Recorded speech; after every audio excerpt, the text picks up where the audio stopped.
See, the word karma means action. In desperation, people say, what to do, this is my karma. But we talk colloquially about karma, no? It's so far away from the reality. There is an individual karma, and there is a karma for the whole community, society and nations. That is why Lord Krishna said, Gahana karmano gati. The way of karma is unfathomable. Gurudev, if I get a negative thought and I don't act upon it, does it still create karma? Every day millions of thoughts cross your mind. But if you hold on to some thought, identify with that thought, that forms your karma. The Lord Krishna says, if someone's intellect is not sticking to any action, even if he destroys the whole world, he will never get any karma out. It is not an easy job to do an action without that impression getting into your head. If you do it, then you are Lord Krishna. I know some people who are positive and everything goes wrong. Some people are negative and everything is perfect. We cannot see one's action and cause of the action with a limited framework. Reality is not like that. I tell you, the existence is illogical. It transcends logic.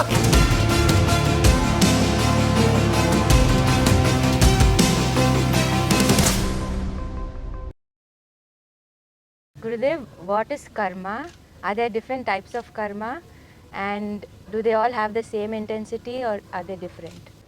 See, the word karma means action. Karma means what? Action. Action is of three types. What is that? Action in the seed form, and the action which is in function, and then the same has an impact. So all three are called karma. The action in a seed form is also karma.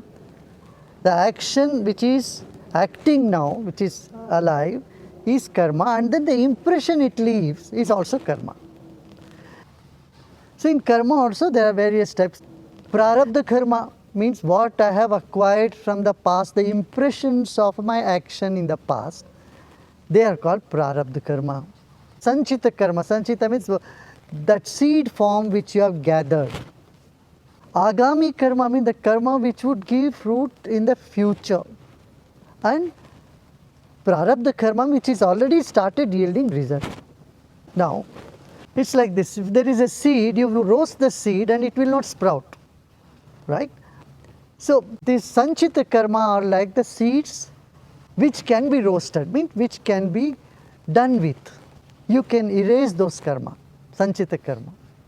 For example, you have the habit of drinking coffee, and one day you can say, no, I don't want to drink coffee. Now, agami karma is what? That habit of drinking coffee, when you're not doing it, it causes headache. This is again coffee karma. The impression pulls you in that direction. You have to drink coffee. But you can say no. So, agami karma and sanchita karma, both can be nullified. You know, you can create a grape wine without any seeds in it. That grape will never sprout. But the prarabdha, once a karma started yielding result, that you have to experience. See, you can prevent a disease from coming. But when a disease is already there, you only need to cure it. You cannot prevent it when it started already, it is manifested. So, prarabdhas are those manifesting karmas which need some remedies, no doubt, but cannot be nullified. I'll give you another example. Suppose you make halwa. When you make halwa, if sugar is less, what do? You add more sugar. If ghee is too much, what do? You put more suji. But once the suji is already cooked, can you reverse it? Not possible.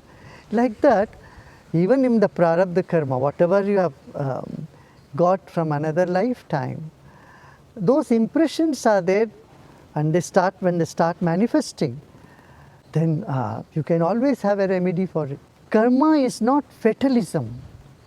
We should not think it is a fatalistic attitude. You see? Gurudev, we have so many impressions from the previous lifetimes. So what decides which becomes the prarabdha for this lifetime? You see, you have so many impressions from the past, but the strongest of the impression will stay. Other impressions will wither away, fade away. Now if I ask you, what did you have for breakfast? on 1st of April. You had breakfast, you know, but now you don't remember them because it is not made an impact in the consciousness. So the stronger the impressions, those will stay as karma. And that too, over a period of time, they wither away. So nothing stays forever. Gurudev, we were talking about prarabdha karma. So what is the need to carry forward the previous life's karma to the next life? God would have been compassionate to start every time with a clean, fresh slate. Especially if I don't remember any good or bad karmas of the previous life. Why do you take away the fun? If everything is clean slate, what is there to move on? Why should anything move on even? It's not God who is sitting there and telling you, you do this karma, not do this karma. Action is part of existence. Without that, there is no existence. And impression of action is what our mind carries with it. So whether from this life or another lifetime, from anywhere, it is habituated in carrying those things. But when it gets rid of all that, that is nirvana. When mind is clean, like a child. A child does not very quickly absorb all the impressions. You see? It wipes its slate quite faster. Up to some age only. But then the impression starts mounting on it. Gurudev, you say karma is action. So not doing something is also karma? Or thinking and feeling, is that also karma? Yeah. Thinking, feeling, everything is karma. Feeling is also karma, definitely. See, it's all energy. Thoughts are energy, emotions are energy, our body is energy. When you see from energy level, everything is energy. And there is nothing like emotional karma or thinking karma or energy karma, these are all nonsense. Everything is energy, even body is energy. So body is also karma, prarabdha. Our body is the prarabdha, best example for prarabdha. You have acquired. See, your height is your prarabdha. But your weight could be your sanchita karma, agami karma, that could be changed. You can become thinner or fatter. So you have choice there. Gurudev, if I get a negative thought and I don't act upon it, does it still create karma? No, it has not created ripple of karma. You don't try to get rid of the negative. Be a witness to the negative. Then you are already out of it. And in which form is karma more binding or powerful? If you think, oh, I got this negative thought, and when you start owning the negative thought, that is your karma. But if you say, a thought came and went, and don't bother about it, it doesn't form karma to you. Otherwise, every day millions of thoughts cross your mind. Sometimes you go to some place, maybe some thoughts there, that causes your mind. So then you cannot say, oh, all this is my karma. But if you hold on to some thought, identify with that thought, that forms your karma. This is my thought. Oh, I had this negative thought, I am having negative thought, I continue to have, then you got the karma. वो कढ़ाई में हलवा लगा के वो करते हैं ना, घुमाते हैं, वो तब तक घुमाते हैं जब तक वो कहीं चिपकता नहीं. चिपक जाए तो वहाँ लग जाता फिर वो. ऐसे मन में चक्कर, साक्षी बनो है सबके. If somebody has earned a karmic debt by being nasty to me and then I am giving back, and there's a karmic cycle that happens, now where does this end? Does it go on self-perpetuating? See, the karmas stick to you if your intellect, if your mind is caught up in it. You must read in Bhagavad Gita, Lord Krishna says, if someone's intellect is not sticking to any action, even if he destroys the whole world, he will never get any karma out. It's your intellect which gets the photographic memory of everything. That impression is what stays with you as karma. If you are like a mirror, mirror doesn't catch any impression. But if you are like a photographic screen, you will catch. Yasya buddhir na lipyate. ones whose intellect does not get attached to any circumstances, event, and see everything as a play, as a joke, as a hologram, then you are not getting any karma at all there.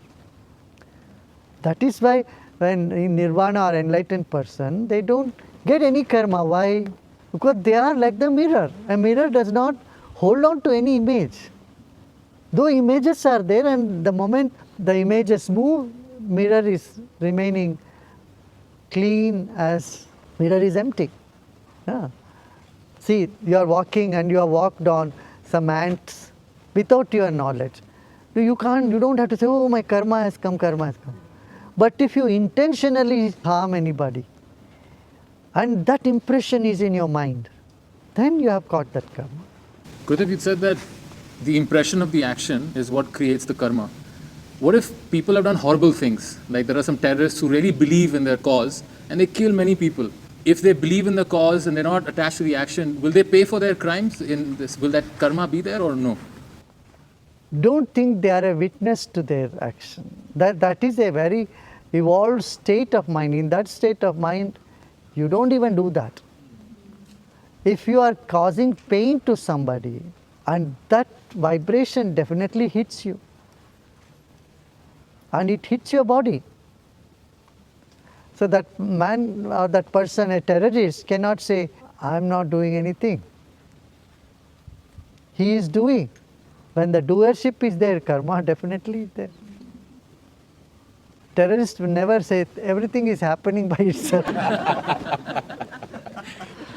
He has rage, anger, and hatred. So that he already has impressions of those. It's going to bounce back to him. Is there a connection between one's karma and the grace that they receive? And again, going with this terrorist example, if some good things happen to a terrorist, is it divine grace or is it their karma? See, you must remember that a person whom they may be a terrorist, he might have had some good karma also. You can't say he's had only bad karma. He could have done some good karma. That is why Lord Krishna said, Gahana karmano gati. The way of karma is unfathomable. It's so deep, so vast. Which karma is giving him comfort? See, when we say good karma, bad karma, what do we mean? A karma which brings you misery, you call it bad karma. A karma which gives you comfort and happiness, you call good karma. But even this changes. What you thought is good or sometime back, later on turn out to be a bad thing for you. So what you considered to be bad luck at some point of time turns out to be good in the course of time. And what you considered as good turns out to be bad. Bad turns out to be good.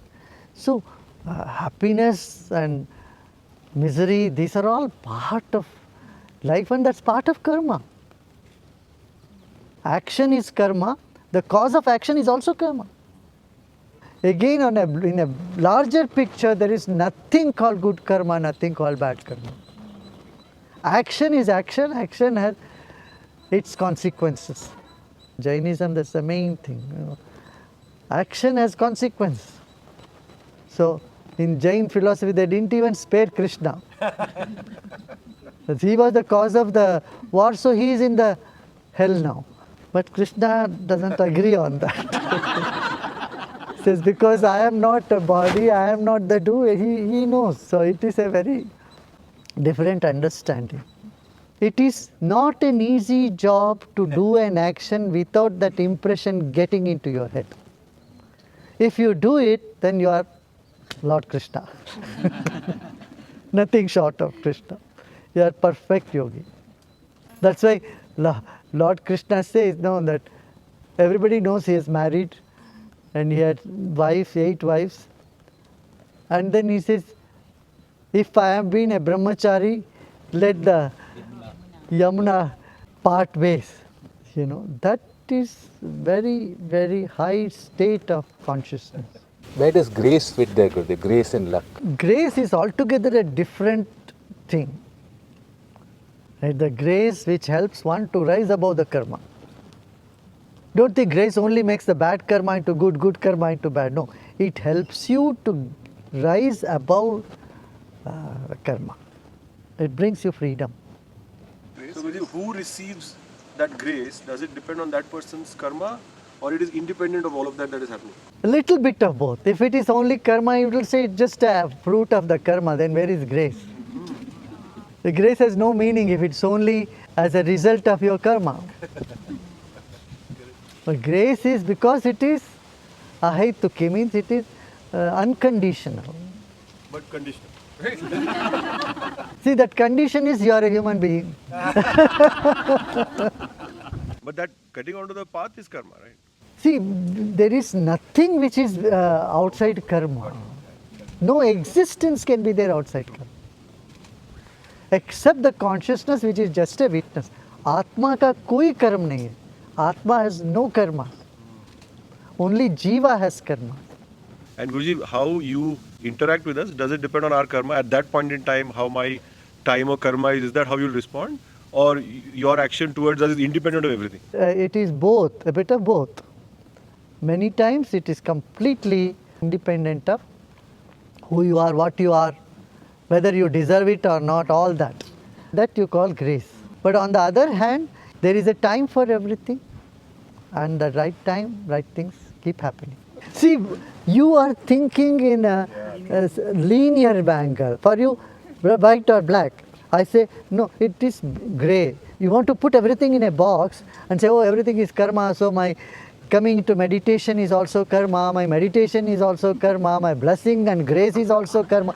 You want to put everything into one box. Reality is not like that. It doesn't fit like that. I tell you, the existence is illogical. It transcends logic. It's beyond that. That is why, yes, you say yes or no. Yes, most of your activity, most of what you get is all karma. And yet, yes, there is something called grace, something called blessing, something that just drops on your lap. That is also there. Don't say either this or that. Don't have to tie everything into one concept. That is why there are 5 qualities for Ishvara. What are they?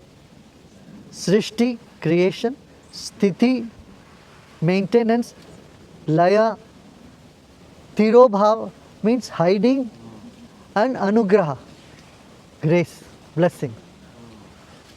Now you want to put everything into just Srishti or Sthiti, Laya. There is something beyond that also. Tirobhava is also action, that is hiding.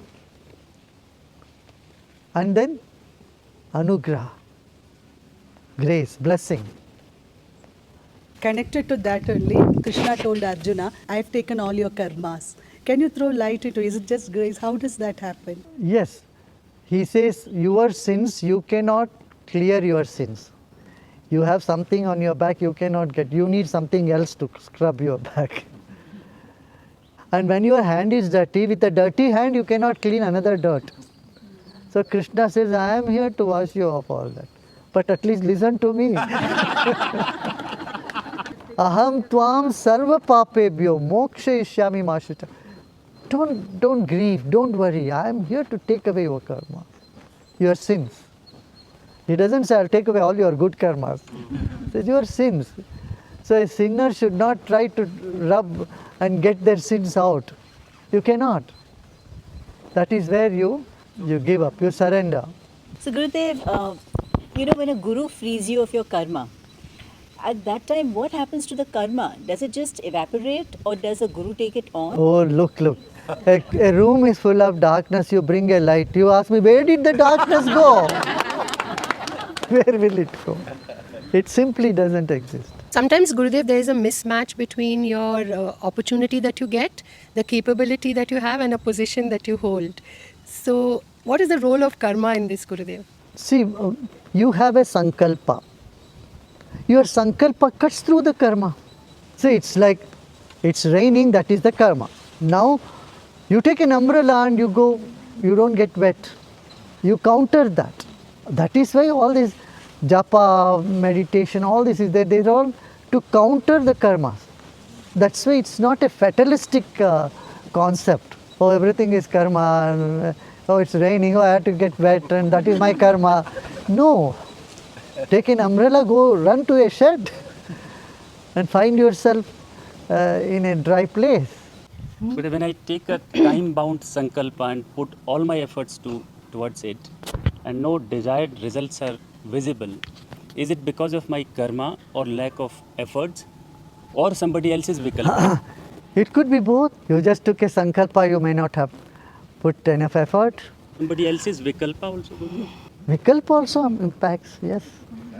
You know, that's why many times when you go out of house and someone says, don't go, or why did you go? Grandmothers, you say, hey, kya ho gaya vikalp dal? Then they'll return back. They say, sit down. So sometimes when you do some big or good work, you say, don't tell people. You can put vikalpa. But that is a very minor role, of course, vikalpa. Everybody's sankalpa or that will is not always that strong, right? That strength, because sometimes it's so weak that it just wilts. So that strength comes from where? I know some people who are positive and everything goes wrong. Some people are negative and everything is perfect. No, that's why, you know, again I say, gahana karmano koti, because in the past there is something they have done. You know, you cannot see one's action and cause of the action with a limited framework. You have to expand that. Then you will see, oh, this is the cause for that. Though he is doing something completely opposite now, but in the past he has already some bank account. So that money is giving him now. Right now he is totally unemployed, he has no money. He had forgotten, he has given money to somebody, and that person comes and gives. So he says, oh, I didn't do any work, I got the money. You had parked your money somewhere, now that person has given you back, now you are comfortable. Gurudev, you had said about Kal ka anubhav karna hi dhyan hai. Is that the same state as not getting impressions from your action? Krishna says, Kalosmi lokaksha, I am the time. I am the time where things come and emerge and they merge. The present moment is where things emerge, and that is where everything merges, no? The past merges, future emerges. Where does it emerge and merge? Present. In the present moment, and I am that time. And knowing the time, that itself is meditation. Acknowledge it now. Remove all the events from now, the impressions of the events from now. You feel its infinity, and it is deep and infinity. Timelessness comes. Gurudev, talking of this further, like in the life of avatars, we say it's a game, it's a leela because they are outside the ambit of karma. But then if you look at the life of Lord Rama or Krishna, some aspects of their life, like how he left his body, Krishna, because he killed Bali in a certain way. So then we say that's a consequence of karma. So how come one aspect of life is game or leela, and same person when they're acting, certain other actions come under ambit of karma? It's like confusing. See, the way of looking at things. Now, as I said, some prarabdha karma will be there. But that does not affect the person. This is called lesha vidya. As long as the body is there, you cannot 100% get rid of all the karmas. So, the Vedantis give an example.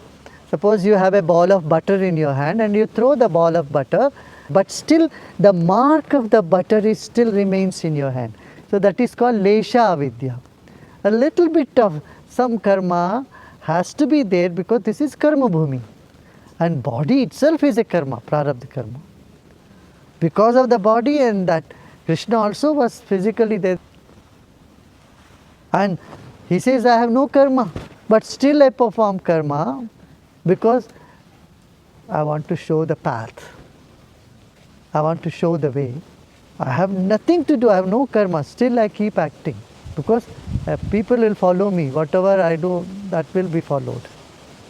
It's very intriguing, yet it's very deep. So you need to understand this from many dimensions. Does enlightenment means zero karma? Enlightenment means getting rid of all sanchita and agami karma. But prarabdha karma little bit remains as long as the body is there. Yeah. You said karma means not to be fatalistic, but when the Nadi people, they write it on that patra, they write for 5 years, 10 years, 20 years, 50 years. So is that system wrong, or that can be changed? No, or they also give you remedies. Otherwise, Nadis will not give you remedies. They say, okay, do 16 Mondays, this vrata, or put jal abhishek to Shivling, or you do the pradakshina of this tree, or put 5 neem tree somewhere. If it was fatalistic, then that one section of upaya will have to be completely abandoned. It is like giving you the entire GPS. The whole system is shown in front of you.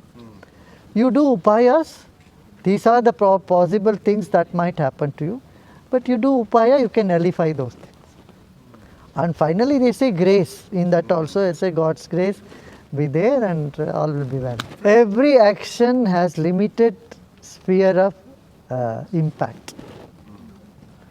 ये नहीं कर सकता अब आज खाना खाया तो मैं कल भी मुझे भूख नहीं लगेगा, एक हफ्ते बाद भी भूख नहीं लगेगा, ऐसा नहीं रहता. सो जो कर्म करते हैं उसका इम्पैक्ट कम समय के लिए होता है. भगवान कृष्ण ये गीता में बोलते हैं तो अलग अलग देवताओं की पूजा सब करते हैं, वो अपना अपना कर्म फल देते हैं दुनिया में तुम्हारे कंफर्ट के लिए, मगर ये क्षणिक है, थोड़े समय के लिए रहता है, हमेशा के लिए नहीं होता. इसलिए कम बुद्धि वाले इसी में फंसे रहते हैं. अंतवंतु फलाम तेषाम, ये सब कर्म का फल अंत होता है. एक बार किसी ने कुछ कर दिया उसका पूरा जीवन भर रहेगा, ऐसा नहीं, पर वो समय समय पर उसका सब करते रहना, उसका असर तो होता रहता. Are the positions and the actions of the devas are also because of their karmas? Oh yeah, devas also have karma. Devas also have desires. Devas are not free from desires. Gurudev, is it our karma that decides the kind of desires we have? Could you speak about the relationship between karma and desire? See, desires arise due to many factors. Your company, your food, and your fantasies, your attention, all these can cause different desires. And nothing stays, these desires, they come, they go. Sometimes it becomes a pattern and they keep coming. So these are, they form karma, desires form the karma. And so, it's you cannot say something is not karma because action is so prevalent. You cannot say this space has no atoms. Can you say this space has no atom? Like that. Actually, if you have heard the latest Nobel Prize in Physics went to somebody who said the world does not exist. This is what we have been telling. So when the world doesn't exist, no karma exists. There is no individual at all. What appears to be individual is just waves. Whether the wave has separate existence than the ocean. What exists is only ocean. And here this wave is big, this wave is that way, that wave is this way. And then you attribute karma and this and that, everything. So when you see from the true point of view, real point of view, nothing exists. So when nothing exists, nothing is ever created. So nothing needs to be maintained and nothing dissolves. So Brahma, Vishnu, Mahesh, sab gaye. They are out of job. So there is nothing, no other thing exists. That is what nothing. Nothing. So when nothing is there, no karma, nothing. करो कर्म अपनी ओर, पूरो सकल जग की आस, कर्म सकल तव विलास.